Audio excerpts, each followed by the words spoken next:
C'est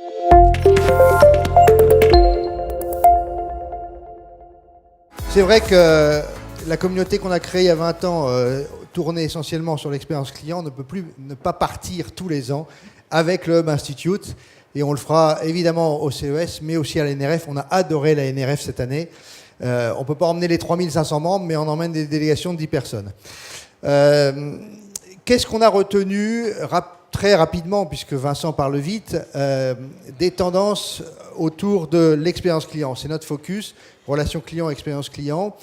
Ce qui nous a un petit peu rassurés, c'est que nous, on vient d'un monde, évidemment, à distance, qui étaient les centres d'appel, et puis qui, avec les canaux qui se sont développés, a totalement évolué. Mais le retail nous intéresse, puisqu'il n'a pas dit son dernier mot. Je vous le dirai en fin d'intervention, en disant 2-3 mots annoncés par le président de Macy's, qui m'a beaucoup frappé, puisqu'ils sont en combat, évidemment, avec Amazon. Mais avant tout, quelles sont les tendances de l'expérience client sans friction qu'on a relevées? Bon, d'abord l'émotion.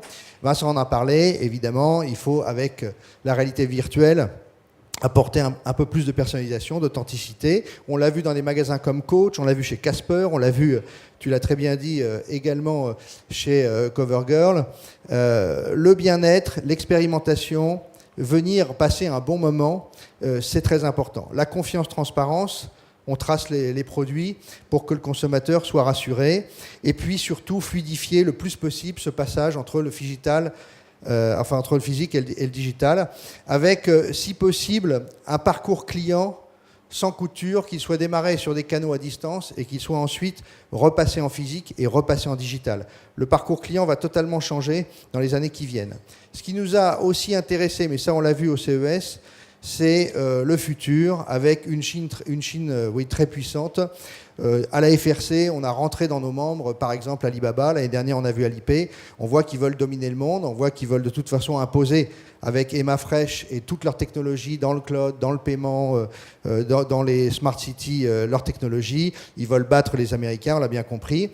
La voiture sans chauffeur, ça va aussi transformer les usages. Vous vous souvenez peut-être de Michel de Bonneuil qui disait on rentre dans l'ère du quaternaire. Et donc l'ère du quaternaire, ça veut dire quoi? Ça veut dire qu'on ne va plus posséder, on va louer, on va utiliser des voitures sans chauffeur avec un mouvement qui est totalement irréversible.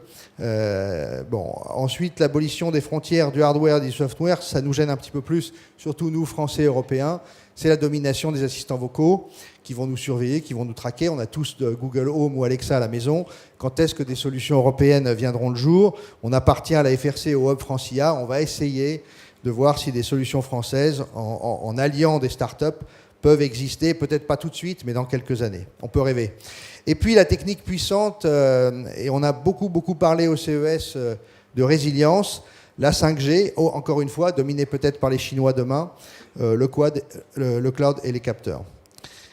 Je terminerai avec ces deux notions qui m'ont frappé, dites par le président, évidemment, de Macy's.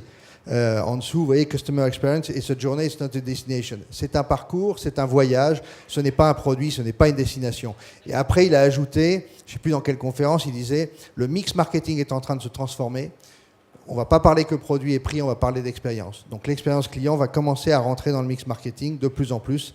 Et il le dit très bien aussi, Monsieur Sadoun, le CEO de Publicis, une marque se confond avec l'expérience qu'elle apporte au consommateur. Je vous remercie.